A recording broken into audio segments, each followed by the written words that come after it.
আসসালামু আলাইকুম রহমতুল্লাহ। শুরুতেই আপনাদের সবাইকে আজকের এই আয়োজনের শুভেচ্ছা জানাচ্ছি এবং কৃতজ্ঞতা প্রকাশ করছি Dhaka forum of thought and সিভিলাইজেশনের প্রতি আমাকে এই গুরুত্বপূর্ণ আলোচনায় দাওয়াত করার জন্য। আমাদের মাঝে উপস্থিত Dhaka forum of thought and সিভিলাইজেশনের সম্মানিত প্রেসিডেন্ট শ্রদ্ধেয় শফিকুল ইসলাম এবং আলোচক এবং যার কাছ থেকে আমি নিয়মিতই শিখি আমার শ্রদ্ধেয় বড় আপু কাজী সালমা বিনতে সলিম এবং আমাদের আরেকজন আলোচক জনাব ফাহমিদুর রহমান স্যার, তিনিও পথে আছেন, শিগগিরই আসবেন। তো আজকে আলোচনার বিষয় হচ্ছে মুসলিম বাংলার সাংস্কৃতিক কেন্দ্র হিসেবে ঢাকা একটা সামাজিক এবং ঐতিহাসিক পাঠ। তো আমি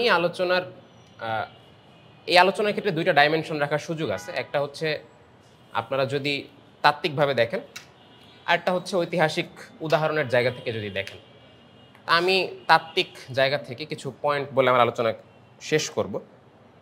তো আলোচনা আমি কয়েকটা ভাগে তুলে ধরবো। এক নম্বর হচ্ছে, আপনারা দেখবেন যে ডিএফটিসি বারবার বলতেছে যে সভ্যতা নগরী বা সভ্যতা নগরী হিসেবে ঢাকা। তো সভ্যতা নগরী কনসেপ্টটা কি, এটা নিয়ে প্রথমে একটু কথা বলবো। দ্বিতীয়ত হচ্ছে সভ্যতা নগরীর কিছু ডাইমেনশন আছে, কিছু লেভেল আছে। এই লেভেলে ঢাকার অবস্থান কোথায় সেটা। তৃতীয়ত হচ্ছে ঢাকাকে সামাজিক এবং ঐতিহাসিক দৃষ্টিকোণ থেকে কেন পাঠ করতে হবে এই বিষয়টা। এবং চতুর্থত হচ্ছে ঢাকাকে আদৌ সভ্যতা নগরী হিসেবে গড়ে তোলা সম্ভব কিনা, বা আমরা যেটা নিয়মিতই বলতেছি।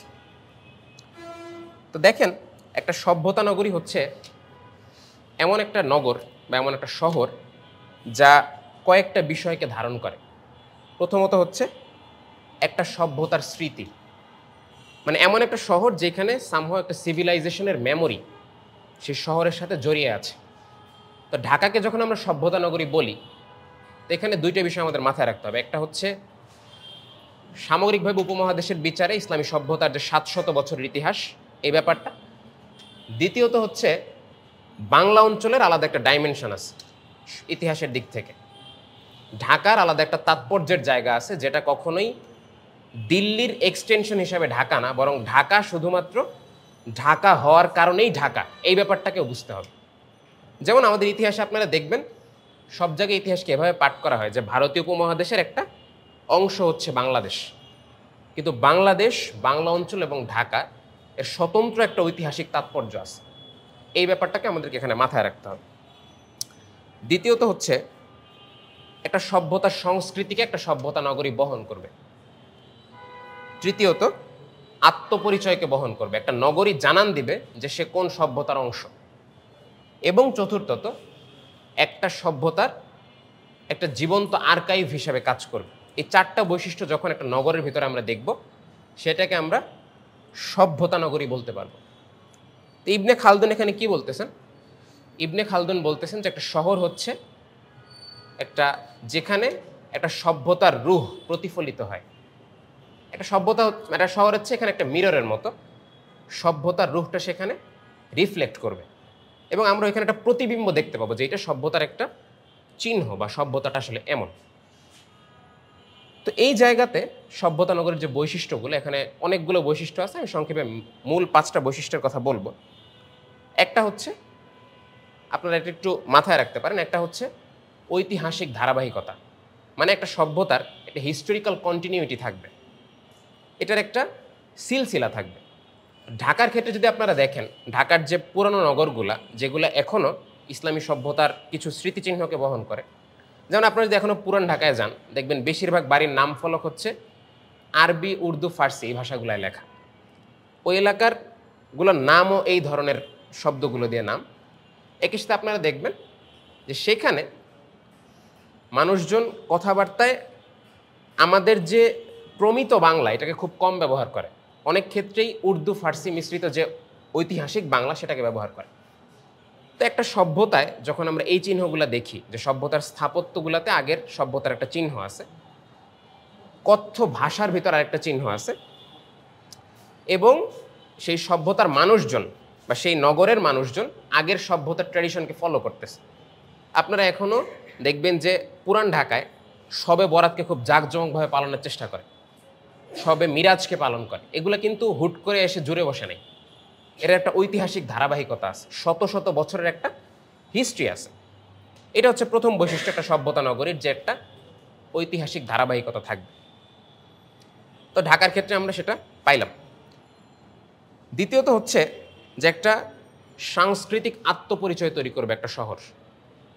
এখানে শহরকে যদি আমরা একটা ইট পাথরের কাঠামো হিসাবে চিন্তা করি, তাহলে সেটা জাস্ট একটা প্রাণহীন বস্তু, এটার কোনো মানে ভিতরে কোনো প্রাণসত্তা নাই। যেমন যেই রুমে বসে আছে, এটা একটা অবশ্যই প্রাণসত্তাহীন একটা জায়গায়। তো এমন একটা ব্যাপার যে একটা সাংস্কৃতিক আত্মপরিচয় তৈরি করবে সেই নগরের অধিবাসীদের একটা ভিন্ন পরিচয় থাকবে। অন্য নগরের সাথে যখন এই শহরের মানুষজন কানেক্ট করতে যাবে, তখন বাইরের মানুষজন টের পাবে যে তাদের একটা স্বতন্ত্র বৈশিষ্ট্য আছে। এটা হচ্ছে একটা সভ্যতা নগরের দ্বিতীয় বৈশিষ্ট্য। ঢাকাকেও যদিও অনেক ক্ষেত্রে আমরা ঐতিহাসিক এবং বিভিন্ন কারণে ব্যর্থ হয়েছি, পরিচ্ছন্নতা বলেন, নগর পরিকল্পনা বলেন, কিন্তু তারপরও যে কালচারগুলো আমরা চর্চা করি, এটা ইসলামী সভ্যতার ভিতর থেকে উঠে আসা সংস্কৃতি, এইটাও সেই ব্যাপারটাকে বহন করে। তৃতীয়ত হচ্ছে রাজনীতি এবং প্রশাসনের কেন্দ্র হিসাবে এই শহরের একটা ভূমিকা থাকতে হবে। তা আপনারা যদি দেখেন, উপমহাদেশের 700 বছরের ইতিহাসে বারবার উচ্চারণ হচ্ছে কি দিল্লি, বারবার উচ্চারণ হচ্ছে আগ্রা, বারবার উচ্চারণ হচ্ছে ভারতের বড় বড় শহরগুলো। এরপরেই কি আসে? সোনারগাঁও আসে, ঢাকা আসে। আপনারা মাঝখানে লাহোরের খুব একটা নাম শুনবেন না, বা রাওয়ালপিন্ডির খুব একটা নাম শুনবেন না।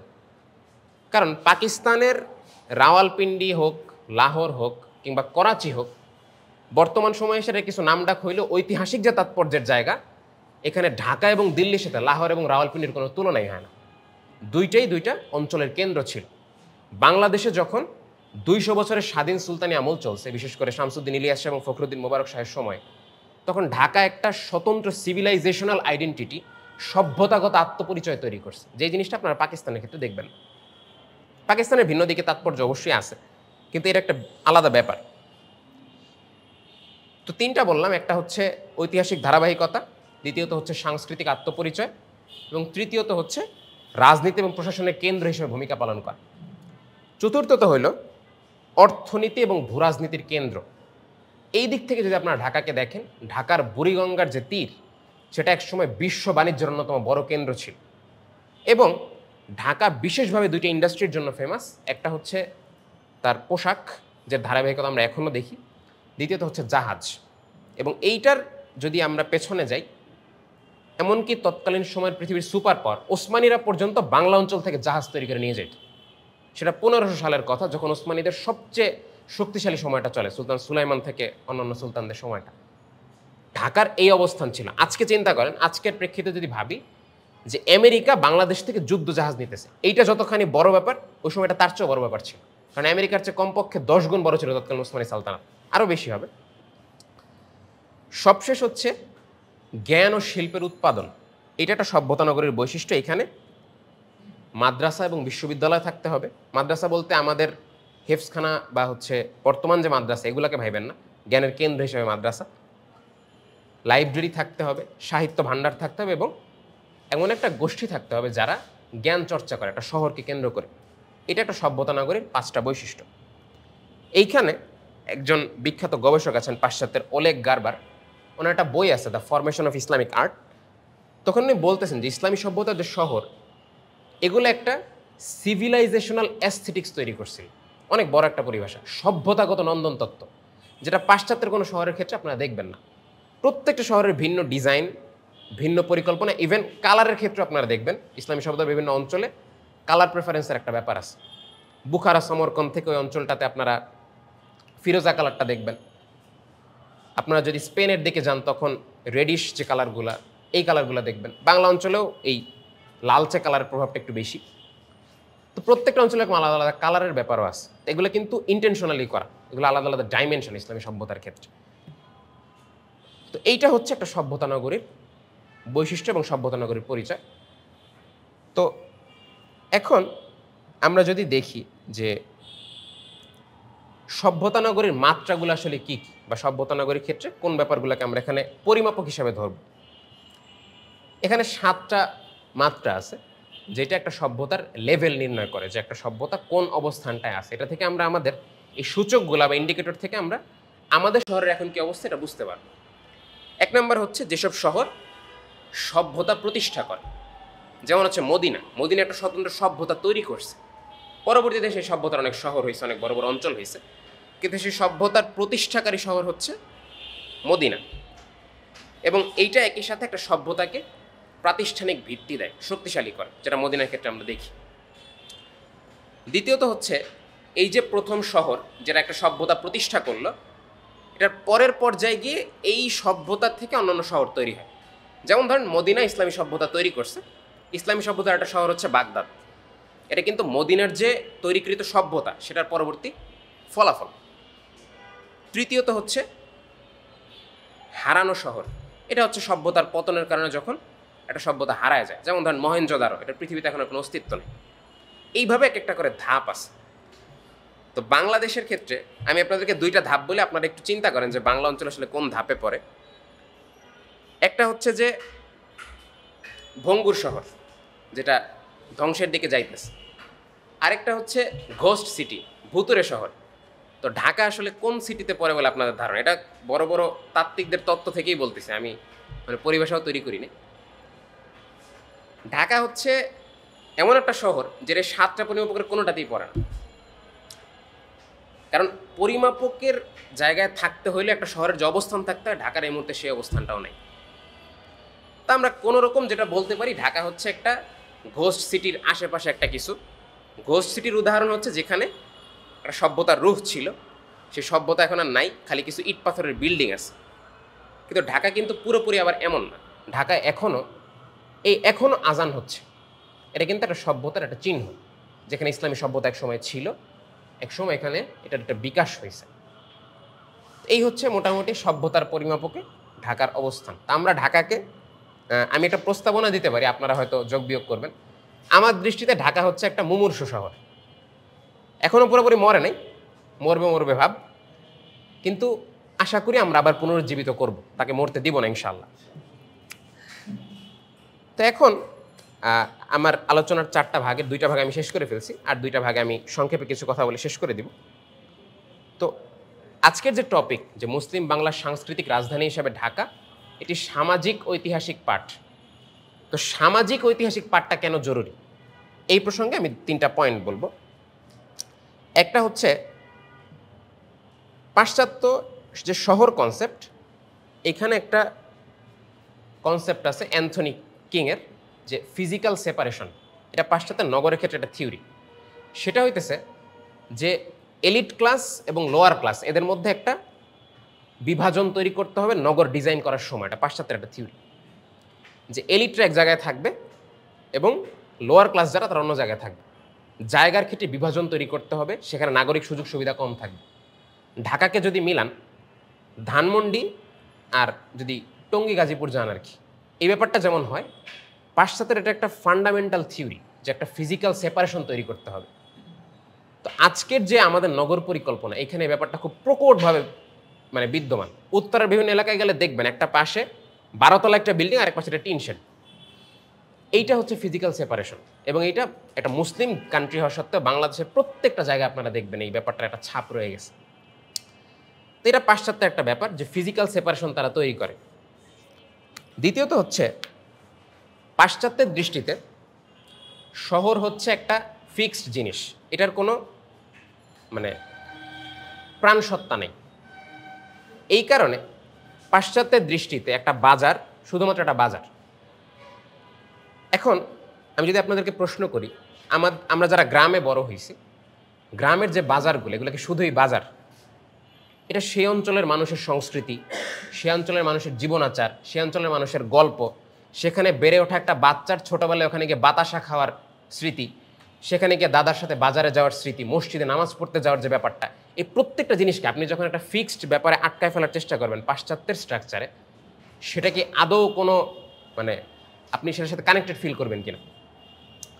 তো এই জন্য পাশ্চাত্য যখন শহরকে বিশ্লেষণ করে, 2টা জিনিস বললাম, একটা হচ্ছে এলিট ক্লাস এবং লোয়ার ক্লাসের মধ্যে একটা বিভাজন তৈরি করবে, দ্বিতীয়ত হচ্ছে এমন একটা ভাবে শহরকে বিশ্লেষণ করবে যেটার সাথে আপনার কোনো সম্পর্ক থাকবে না। এটা ইট পাথর, এটা আমি, কিন্তু এটার সাথে যে আমার জীবনের যে অংশগুলো জড়ানো এটার কোনো সম্পর্ক থাকবে না। তৃতীয়ত হচ্ছে পাশ্চাত্যের একটা ইউনিভার্সাল মডেল আছে শহর তৈরির ক্ষেত্রে। সে মনে করে সারা বিশ্বে এই মডেলই চলবে। যেমন চীন এখন মসজিদ তৈরির ক্ষেত্রে কনসেপ্ট দিচ্ছে যে সেখানে গম্বুজ কিংবা মিনার থাকা যাবে না। গম্বুজ কিংবা মিনার ছাড়া সেটা কি মসজিদ, নাকি রাজুক সিটি কমপ্লেক্স, নাকি বসুন্ধরা সিটি কমপ্লেক্স, নাকি ঢাকা বিশ্ববিদ্যালয়, বোঝার পার্থক্য কি? মসজিদ এবং মিনার এই ব্যাপারটা শুধুমাত্র আপনারা যদি চিন্তা করেন যে একটা হয়তো একটা সুন্দর একটা খাম্বা দাঁড় করানো, ব্যাপারটা এরকম না। ইসলামী সভ্যতার একটা মূল নিদর্শন, প্রত্যেকটা অঞ্চলের ভিন্ন ভিন্ন ডিজাইন, ভিন্ন ভিন্ন প্যাটার্ন। এই ব্যাপারগুলো পাশ্চাত্য আমাদের মধ্যে ঢোকানোর চেষ্টা করে। তো এই জায়গাতে এসে একটা অঞ্চল হিসেবে ঢাকাকে সামাজিক এবং ঐতিহাসিকভাবে পাঠের গুরুত্ব কোন দিকে? প্রথম কারণ হচ্ছে এখনের যে বিদ্যমান শহর, যেই নগর ব্যবস্থার ভিতরে আমরা বসবাস করি, এর ভিতরে ঠিক কিভাবে আবার নতুন করে আমাদের নগর পরিকল্পনাকে বাস্তবায়ন করা সম্ভব, এই ব্যাপারটাকে বোঝার জন্য। তো দ্বিতীয়ত যে ব্যাপারটা আপনারা দেখবেন সেটা হচ্ছে ভবিষ্যৎ নির্মাণের জন্য ঢাকাকে যখন আপনি ভবিষ্যৎ নির্মাণের একটা লক্ষ্য হিসাবে গ্রহণ করবেন, তখন ঢাকার ভেতরে একটা ডি ওয়েস্টার্নাইজেশন প্রজেক্ট আপনাকে চালু করতে হবে, একটা উপনিবেশীকরণের মধ্য দিয়ে যেতে হবে। ঢাকাকে যেভাবে পাশ্চাত্যের আদলে একটা ইট পাথরের বস্তিতে পরিণত করা হয়েছে, সেই জায়গা থেকে একটা বসবাসযোগ্য নগরে তৈরি করার যে যাত্রা, সেটা এখান থেকে শুরু হবে। যেমন আমি আমার বাসার কথা যদি বলি, আমার বাসার সাথেই লাগোয়া আর একটা বিল্ডিং, সার্বক্ষণিক আমার বারান্দার দরজা বন্ধ করে রাখতে হয় না। আমার পাশে যিনি থাকেন তার কোনো প্রাইভেসির সুযোগ আছে না, আমার কোনো সুযোগ আছে। এমন একটা শহর থেকে আদৌ কোনো শালীনতা সম্পন্ন কিংবা লজ্জাশীল হায়া সম্পন্ন মানুষ তৈরি হওয়া সম্ভব? এই শহর কিন্তু আমাদের শহর না, এটা কোনো মানুষের শহর না। এই শহরকে মানুষের শহর হিসাবে বিনির্মাণ করার চেষ্টা করতে হবে। সবশেষ আমি আমার আলোচনার শেষে চলে আসছি যে ঢাকাকে কিভাবে একটা সভ্যতা নগরী হিসেবে বিনির্মাণ করা সম্ভব। তো এখানে যদি আমি বলি যে আপনারা যদি দেখেন যে ইতিহাসের একদম শুরু থেকে, যেটা আমি আলোচনার শুরুতে একটু হিন্টস দিছিলাম, সব সময় ঢাকা তার নিজস্ব একটা পরিচয় বহন করছে। স্বাধীন সুলতানি আমল থেকে দেখেন, পরবর্তী সময় সুবে বাংলার সময়টা হলেও 12 ভূঁইয়াদের সংগ্রাম ক্ষেত্রে দেখেন, ঈসা খাঁ জীবনের শেষ মুহূর্ত পর্যন্ত কোনোভাবেই দিল্লির বশ্যতা স্বীকার করতে চান নাই। পরবর্তীতে আপনারা 47-এ আসেন, পাকিস্তান আন্দোলনের সময় বাঙালি মুসলমান, নিজের চাষাভূষা মুসলমানরা নিজের ভূমির জন্য সেই সময় আন্দোলন করছেন। সেই সময় শেরে বাংলাকে ফজলুল হকরা, হোসেন শহীদ সোহরাওয়ার্দীরা বাংলার জন্য ভিন্ন একটা যুক্তরাষ্ট্র গঠনের প্রস্তাবই দিচ্ছিলেন যে বাংলা অঞ্চলকে আলাদাভাবে একটা জায়গা দেয়া হোক। পরবর্তীতে আপনার 71-এ আসেন, মুক্তিযুদ্ধের মধ্যে দিয়ে আমাদের নতুন দেশ হিসেবে অভ্যুদয়ের সময়টা দেখেন, এবং সর্বশেষ 24-এর গণ অভ্যুত্থানকে দেখেন। ইতিহাস বারবার প্রমাণ করছে লন্ডন থেকে দিল্লি, দিল্লি থেকে পিন্ডি কিংবা কোনো শহরকে ঢাকা কোনোদিনও বশ্যতা স্বীকার করে নেয়নি। ঢাকা সব সময় তার আত্মপরিচয় নিয়ে সমহিমায় বিদ্যমান ছিল। একটা সভ্যতার নগরী হিসেবে সব সময় নিজের স্মৃতিকে, নিজের মেমোরিকে এবং নিজের আত্মপরিচয়কে শক্তিশালীভাবে ধারণ করেই ঢাকা বিদ্যমান ছিল। তো এইখানে যে এই জার্নির মধ্য দিয়ে আমরা যদি দেখব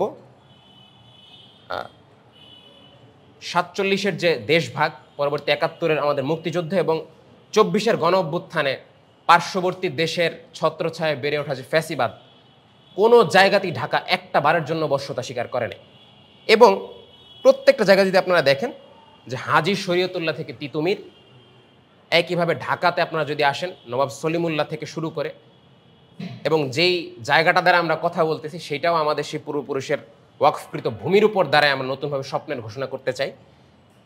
একইভাবে মৌলানা শামসুল হক ফরিদপুরি, মৌলানা মহিউদ্দিন খান, মৌলানা আব্দুর রহিম, দেওয়ান মোহাম্মদ আজরফদের জ্ঞানের সংগ্রাম, এবং পরবর্তী সময়ে বড় বড় তরিকা এবং সুফিদের সংগ্রাম, শেরে বাংলাকে ফজলুল হক, মাওলানা ভাসানী, হোসেন শহীদ সোহরাওয়ার্দী এবং জিয়াউর রহমানের রাষ্ট্রকল্পনা থেকে শুরু করে একদম শেষ বিন্দু পর্যন্ত ঢাকা সবসময় জানান দিয়েছে যে কোনো শক্তির সামনে বশ্যতা স্বীকার করতেই ঢাকা রাজি না, বরং ঢাকা একটা স্বতন্ত্র সভ্যতা নগরী হিসাবে নিজের আত্মপরিচয়কে বারবার উচ্চকিত করে গিয়েছে।